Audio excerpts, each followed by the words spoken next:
सिंधी और सिंधी समाज की पहचान। चैप्टर 6 सिंध पर फारसियों और अन्य लोगों के आक्रमण। 519 ईपू सिंध और फारसियों ने प्राचीन संबंध साझा किए हैं। यह माना जाता है कि फारसी और सिंधी आर्यों के विभिन्न कुलों के सामान्य वंश को साझा करते हैं। ईरान के दक्षिण पूर्व में अफगानिस्तान, सिंध और उस समय के दौरान सप्त सिंधु के रूप में संदर्भित भूमि स्थित है। जब भी ईरानी शासक अपने को समर्थ समझते थे और बाहुबल की प्रक्रिया में अपने साम्राज्य का विस्तार करना चाहते थे तो उनके हाथ स्वतः ही सिंध तक पहुंच जाते थे। लगभग 6ठी शताब्दी ईसा पूर्व ईरान पर साइरस नामक राजा का शासन था। उसने यूरोप में ग्रीस तक अपनी सीमाओं का विस्तार किया और 526 ईसा पूर्व में उन्होंने मिस्र पर कब्जा कर लिया। सिंध से बेबीलोनिया का व्यापारिक मार्ग ईरान से होकर जाता था। 323 ईसा पूर्व में अलेक्जेंडर महान ने दिरस को हराया और ईरानी साम्राज्य का अंत कर दिया। लगभग 2 शताब्दियों की मध्यवर्ती अवधि के लिए सिंध ईरानी साम्राज्य के प्रभाव में रहा। प्राचीन इतिहासकारों के अनुसार सिंध का तटीय क्षेत्र ईरान का 10वां प्रांत था। सिंध में उस काल के अनेक प्राचीन भग्नावशेष मिलते हैं। इनमें से एक शादातपुर के पूर्व में लगभग 8 मील की दूरी पर संझोरो तालुका में बहमनाबाद शहर के खंडेहर है। कहा जाता है कि इस शहर का निर्माण बहमन बिन असफंदयार ने 470 ईसा पूर्व में सिंधु नदी की एक शाखा पर किया था। अब यह पूरी तरह से खंडहर में पड़ा है। दारा के शासनकाल के दौरान यानी 562 ईसा पूर्व से 486 ईसा पूर्व तक सिंध में काफी उच्च स्तर की समृद्धि थी। सिंध अपनी सोने की खानों के लिए प्रसिद्ध था। ईरानी साम्राज्य की आय का 1/3 हिस्सा सिंध से ही आता था। उस जमाने में ईरान की आमदनी 10 लाख पौंड से भी ज्यादा हुआ करती थी। हेरोडोटस ने सिंध में उन चींटियों का उल्लेख किया है जो ऊंचाई में लोमड़ी जितनी बड़ी होती है और सिंध की सोने की खानों में लगी रहती है। मकरान में इस्तोआ द्वीप के आसपास सोने की खानें थी। ईरानी हर साल सिंध से 260 टन सोने का कर वसूल करता था। सिंधु के किनारे बहुत उपजाऊ थे। सुविधा के उद्देश्य से ईरानी सोने के सिक्के का वजन 130 ग्रेन था। इसके एक ओर धनुष और बाण और दूसरी ओर शासक का मुख उत्कीर्ण था। इसे ड्रेक कहा जाता था। इनमें ज्यादातर सिंध की सोने की खानों से प्राप्त सोना शामिल था। दारा ने चौकोर और पंचकोणीय चांदी के सिक्के चलाए जो प्राचीन दुनिया के विभिन्न हिस्सों में पाए जाते हैं।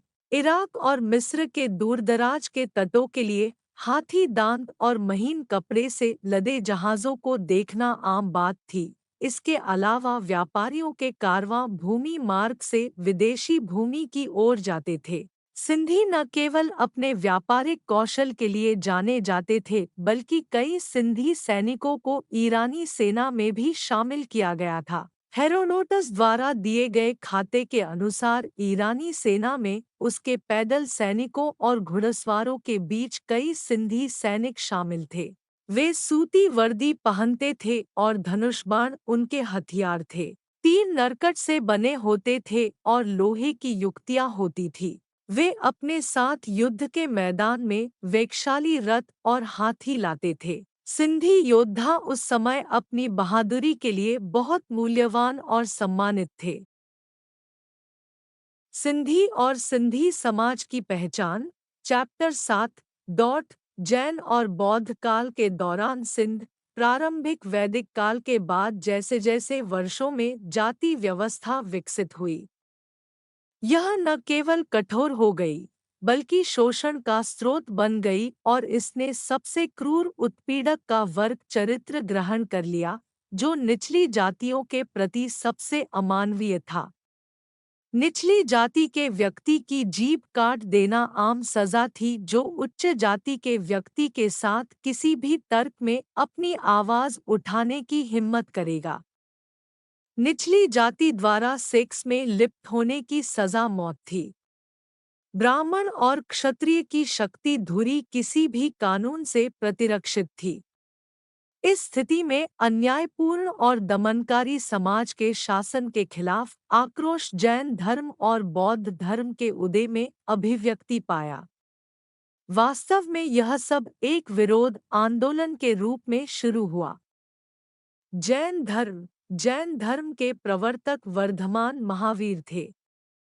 उन्होंने अहिंसा पर जोर दिया और आनुष्ठानिक बलिदानों पर प्रतिबंध लगाने का आह्वान किया।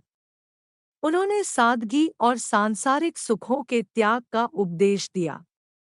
इसमें उल्लेख किया गया है कि 23 तीर्थंकर महावीर के अवतार उनसे पहले थे। इससे यह अनुमान लगाया जा सकता है कि महावीर के आने से पहले भी कभी-कभी इस अन्यायपूर्ण प्रथा के खिलाफ विरोध के स्वर फूटे होंगे और महावीर के समय में विरोध को शांत और शांत नहीं किया जा सकता था। बौद्ध काल गौतम बुद्ध ने न केवल सत्ता की ब्राह्मण क्षत्रिय धुरी को चुनौती दी, बल्कि प्रभावी ढंग से उसका उल्लंघन करके दबे कुचले लोगों को उनके चंगुल से मुक्त कराने में सफल रहे। उन्होंने भगवान या किसी दैवीय सत्ता के अस्तित्व या गैरअस्तित्व के सवाल को छोड़ दिया, जिस पर ब्राह्मण और क्षत्रिय अन्य जातियों पर श्रेष्ठता के अपने दावों को आधारित करते थे।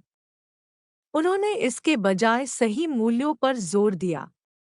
उनके द्वारा बताए गए सही मूल्यों के मार्ग को 8 प्रमुख गुणों के मार्ग के रूप में जाना जाता था, अष्टमार्ग यानी 8 गुण पथ। उनके दर्शन ने कार्रवाई को परिणाम के साथ निवेश करने की मांग की और इस प्रकार उन्होंने कार्यकारण के सिद्धांत को प्रतिपादित किया। पूर्व निर्धारित भाग्य और सब कुछ पूर्व निर्धारित होने के सिद्धांत के स्थान पर भ्रम के रूप में उन्होंने जैसा बोओगे वैसा काटोगे के सिद्धांत पर जोर दिया।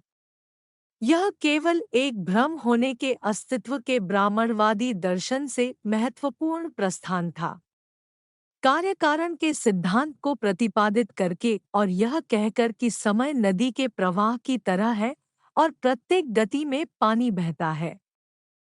इस प्रकार आप एक ही नदी में 2 बार स्नान नहीं कर सकते। वैचारिक स्तर पर भी उन्होंने समय के स्थिर होने के पारंपरिक दर्शन को खारिज कर दिया। उन्होंने उपदेश दिया कि केवल अच्छे कर्म ही परम स्वतंत्रता निर्वाण की ओर ले जाएंगे और यही व्यक्ति के जीवन का लक्ष्य होना चाहिए।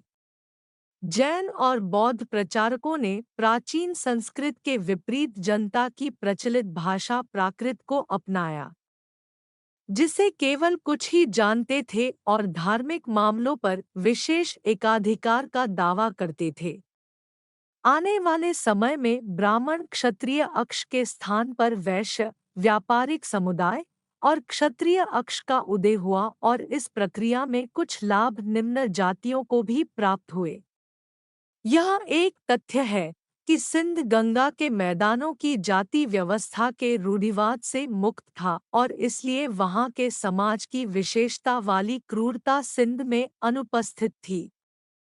जैन और बौद्ध धर्म विरोध या विद्रोह की शक्ति के रूप में सिंध में प्रवेश नहीं करते थे, लेकिन जैसा कि हुआ है पहले कहा जा चुका है कि सिंध हमेशा एक समावेशी समाज रहा है और नई जनजातियों और विचारों का स्वागत और अवशोषण करता रहा है। उसी तरह इन धर्मों को भी सिंध में तैयार स्वीकृति मिली।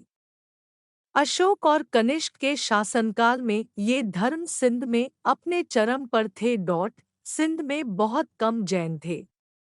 नगर पारकर के पास बाबर और ओसवार जैन धर्म के अनुयायी है। सेवरा के नाम से जाने जाने वाले कुछ योगी भी जैन धर्म को मानते थे।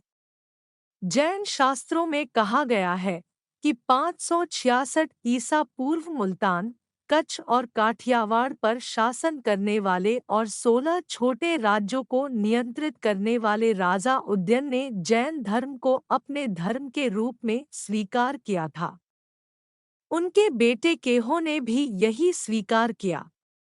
आश्चर्यजनक रूप से जब उसका भतीजा केशव कुमार गद्दी पर बैठा तो वह बहुत ही अत्याचारी और क्रूर शासक सिद्ध हुआ।